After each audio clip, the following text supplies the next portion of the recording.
is our turn because we are at a defining moment in our history. Our nation is at war.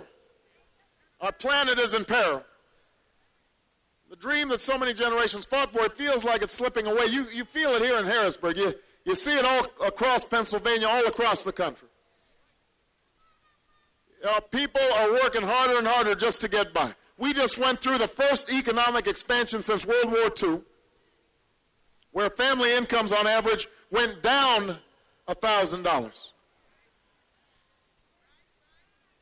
We are seeing at the same time costs of everything from a gallon of milk to a gallon of gas go up and up and up. So it's harder to save. It's harder to retire. And all across this country, there are parents who are sitting around the kitchen table late at night trying to figure out, how are we going to save? How are we going to pay that college tuition for our kids? How are we going to make sure that we can make those health care premiums that'll keep bankruptcy at bay if one of us gets sick? How are we going to make sure that we avoid that for sale sign in front of our houses, because there are now millions of people who are at risk of losing their home because nobody was providing the oversight necessary in our financial markets when all those predatory loans and deceptive loans were being put out. And some of the CEOs of those very same companies that gave those loans are now walking away with $20 million bonuses. People are worried about not only not having health care, but if they have health care, they've seen their premiums, their deductibles, and their co-payments going up. Despite the slogans, millions of children are being left behind, unable to compete in a global economy because our schools aren't working the way they need to. In such circumstances, people would like to turn to their government, but worst of all, people have lost faith. They've lost trust in their leaders. They've lost trust in their government. They don't believe that anybody in Washington is listening to them or standing up for them or fighting for them. That's why this election is so important. That's why we can't afford to wait. This is our chance to declare independence. Our own independence from a politics that's not working for us. A politics that is special interest driven. A politics that is all about scoring points. A politics that is about tearing each other down rather than lifting the country up. We are tired of that politics, and we are declaring independence from that politics right here in Pennsylvania and all across the country. That's why I'm running for President of the United States of America.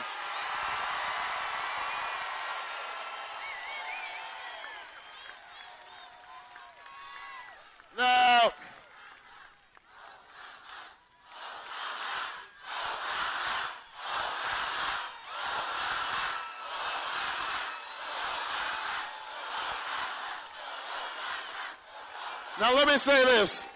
I know a lot of Democrats have been a little stressed lately. They're worried, oh gosh, the party's divided and are we going to be able to win in November? Let me tell you something. No matter who you're supporting in this primary campaign, the one thing we know for certain is that next November we are bringing an end to the presidency of George W. Bush.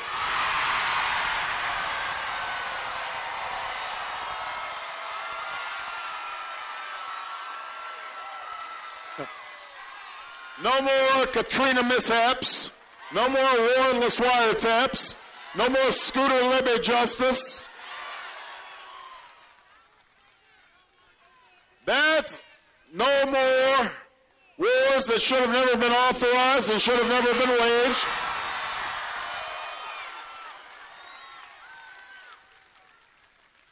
I say no more, but only if we're clear about what's at stake in November, because listen, there's a guy named John McCain who's running for George Bush's third term.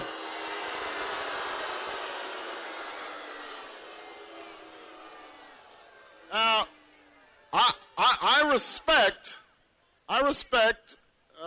John McCain's heroism and the service he's rendered to our nation.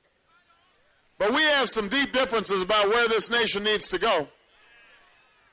He believes George Bush's Iraq policy is a success.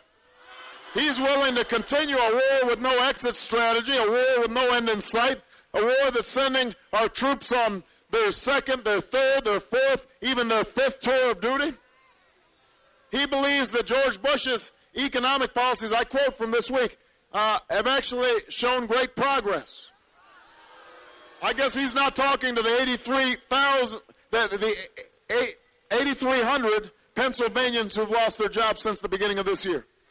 The 232,000 Americans who've lost their jobs since the beginning of this year. I guess he's not talking to those who are about to lose their home to foreclosure, 20,000 a week. I guess he is not talking to those who've seen their jobs shipped overseas and suddenly don't have a pension and don't have health care and are having to compete with their teenage kids for jobs paying $7 an hour at the local Walmart. That may be his definition of great progress. That's not my definition of great progress. That's why we need change. That's why we're going to be unified in November.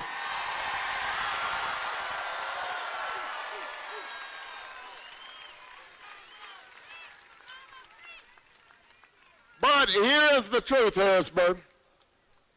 As unified as we may be to defeat the Republicans in November, we have to understand that some of the problems we face are not just the fault of George Bush. They're not just the fault of the Republican Party. I mean, we have been talking about health care reform for decades now, through Democratic and Republican administrations. And yet, year after year, nothing happens. Nothing changes. Why is that? Well, it helps when you hear that the insurance and the drug companies spent $1 billion over the last 10 years preventing reform from happening. On lobbyists, on campaign contributions, on manipulating public opinion.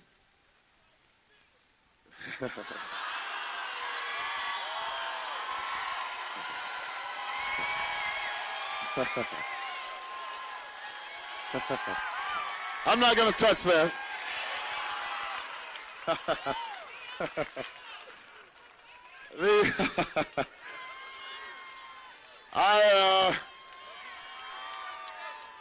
Look, we've been talking about energy independence since I was 10 years old, since Jimmy Carter and the oil lines.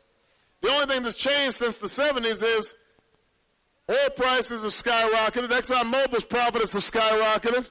The price you pay for gas at the pump has skyrocketed. And the carbon that's creating global warming has skyrocketed. We don't have an energy policy. Why is that? Well, actually we do. George Bush put my cousin Dick Cheney in charge of energy policy. That was really embarrassing when that news came out that Cheney and I... Casey says, don't claim him.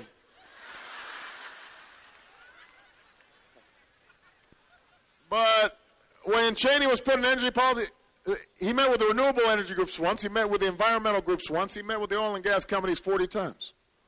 So is it any wonder then that the laws coming out of Washington are very good for ExxonMobil? $11 billion in profits last quarter, not so good for you. $350, $375 at the pump.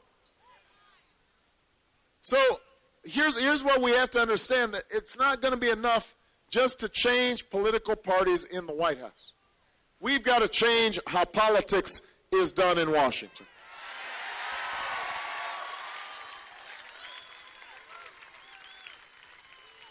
You know, every election, every 4 years, people come before you and they say, we're going to change things. We got these 10-point plans, and I'm going to fight for you, and I'm going to do this, and I'm going to do that. And then they get to Washington and nothing changes. Because the lobbyists, they start spending their millions to get their way, and people start thinking more about how they're going to get reelected. They want to take the safe votes, and they don't want to make waves, and then you get a partisan food fight going, because that's always a good way to stir up the crowd and to get good ratings on TV. But nobody actually sees a difference being made. It happens year after year after year after year. But not this time. Not this year. This year we can't afford the same politics. This year we can declare independence from that same old politics. We are going to do something different because we have no choice. Too much is at stake. We've got to fight for our children and our grandchildren and the future of America. And that's why you're here tonight. That's why Bob Casey's with me tonight. That's why I'm running for President of the United States, because we need fundamental change, not the same old stuff. Now,